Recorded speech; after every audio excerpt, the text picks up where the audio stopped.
Il est 14 heures. Michel Jean avec vous. Merci de suivre notre couverture spéciale de la pandémie de COVID-19. Voici ce qu'on surveille pour vous au cours de cette prochaine heure. D'abord, Montréal demeure l'épicentre de la crise au Québec. Situation qui reste extrêmement difficile dans la grande région de Montréal. On dit Montréal, mais c'est Montréal, Laval, Rive-Sud, la grande région métropolitaine. Aussi, des changements dans le dévoilement des chiffres. On change les chiffres.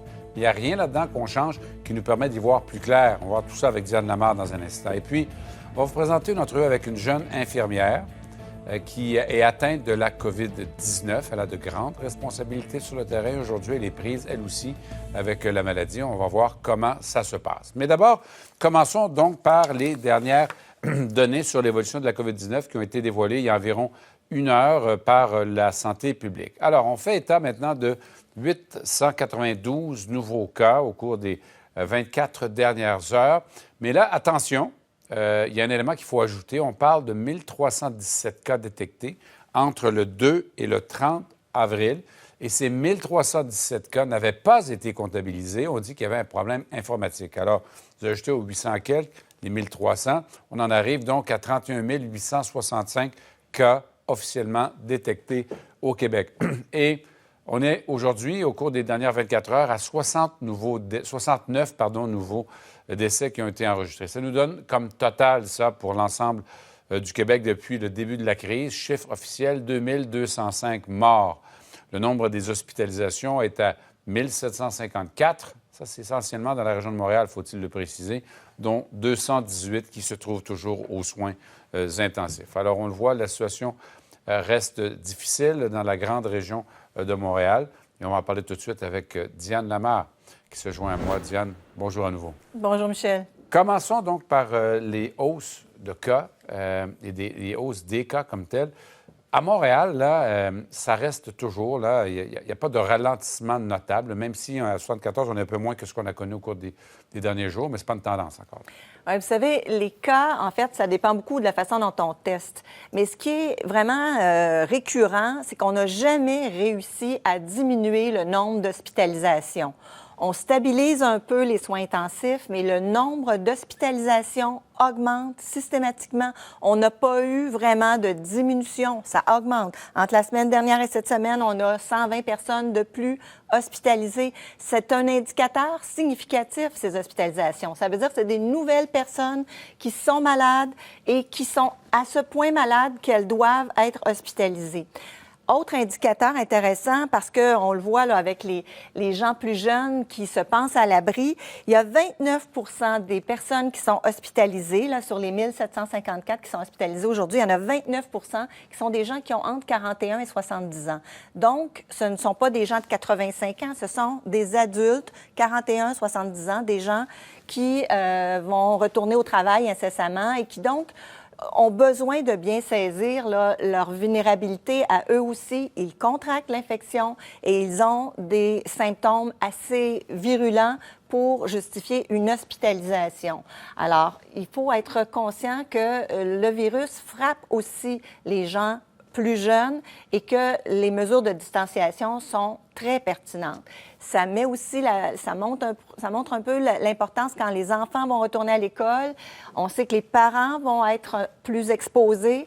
Alors, la nécessité d'être très vigilant, de ne pas augmenter davantage notre hospitalisation. On le sait, le retour en classe et le déconfinement vont augmenter le nombre d'hospitalisations. Mais moi, j'aurais aimé ça que ça arrive quand on avait bien stabilisé nos hospitalisations, c'est-à-dire qu'on avait même eu une diminution de nos hospitalisations. On aurait pu dire, bon, bien, notre confinement fait en sorte qu'on a diminué ce qu'on avait déjà, mais de jour en jour, on augmente toujours notre nombre d'hospitalisations, on ne réussit pas. On ne l'augmente pas de façon catastrophique, on n'est pas dans les 6 000 lits d'hôpitaux qui devaient être prévus, mais on reste quand même toujours avec une augmentation de 20, 30, 40 cas. Ça nous dit, Diane, que l'épidémie continue de se répandre en réalité, là. Bien, les suivis qui sont là, ce sont des cas nouveaux et souvent, vous savez, actuellement, on a tendance à dire, mais les CHSLD et puis les résidences pour personnes âgées, c'est à part. Mais à chaque fois qu'une résidence est contaminée ou qu'un CHSLD, il y a des employés qui sont contaminés, qui retournent dans la communauté et ce sont ces gens-là qui, finalement, vont aussi créer des foyers en communauté. Donc, c'est important de tenir compte de ça. Et je vous dirais que là, le fait qu'on n'ait pas les données dans les CHSLD, c'est préoccupant. On parle-nous-en des données, justement, la façon dont ils vont être dévoilés, le gouvernement qui change ça. Qu'est-ce que ça a comme impact? Oui, on se souvient que le premier ministre avait dit, à un moment donné, au début d'avril, 13 avril, là, il avait dit, bon, on a 145 CHSLD résidences qui ont des cas confirmés. Là-dessus, on en a 41 qu'on surveille de près. Et ça, c'est intéressant parce qu'à chaque jour, on pouvait, Michel, imprimer une liste avec les centres qui étaient rouges, c'est-à-dire ceux qui avaient plus que 25 des résidents infectés, les oranges, entre 15 et 25, et les jaunes qui étaient moins de 15 Dans les plus que 25, là, moi, j'avais répertorié dans les dernières journées plus de 50 centres qui avaient plus de 50 de leurs patients qui étaient infectés. Alors, on voit que le contrôle n'est pas du tout atteint, ni dans les CHSLD, mais là, ça se répand dans les résidences pour personnes âgées aussi.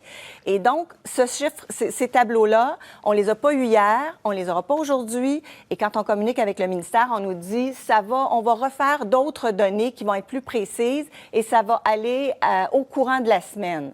Mais entre-temps, on suspend cette information, alors qu'on le sait, ces centres-là sont des centres qui ont encore vraiment des éclosions importantes et on ne réussit pas ni à contrôler l'éclosion rapidement, ni les employés. Alors, je pense que la qualité des soins, les centres sont moins laissés à eux-mêmes, mais la propagation est intense encore. Donc, si je comprends bien, on a moins de transparence quand même dans tout ça. Et ça, évidemment, dans une période comme celle qu'on traverse actuellement, c'est pas nécessairement une bonne nouvelle. Là. Non, c'est pas une bonne nouvelle. J'avais félicité le premier ministre sur la transparence de ces tableaux-là. On peut bonifier certainement la nature des informations qui vont être transmises, mais ne pas arrêter nos informations. Et là, la réponse du ministère, c'est de dire, mais si vous voulez les avoir entre-temps, avant la nouvelle façon de les présenter, communiquez avec les CIS et les CIUS individuellement. Imaginez, ils ont le temps là, de nous donner ces informations-là. Et quand on appelle dans les CIS ou les CIUS, on nous dit de nous référer au tableau que le ministère compile. Alors, c'est un autre exemple là, où vraiment l'information n'est pas disponible et la communication est déficiente. Quand on a moins de transparence, on se pose toujours la question, pourquoi? Voilà. On est obligé, surtout qu'on n'a pas vu d'amélioration. On est passé de 145 CHSLD à 280 là, la dernière fois qu'on en a parlé. Alors, il faut nous donner de l'information. On a besoin de cette information-là. Diane Lamar, notre pharmacienne en résidence sur LCN. Merci beaucoup, fort intéressant encore une fois. Diane, à plus tard. Merci.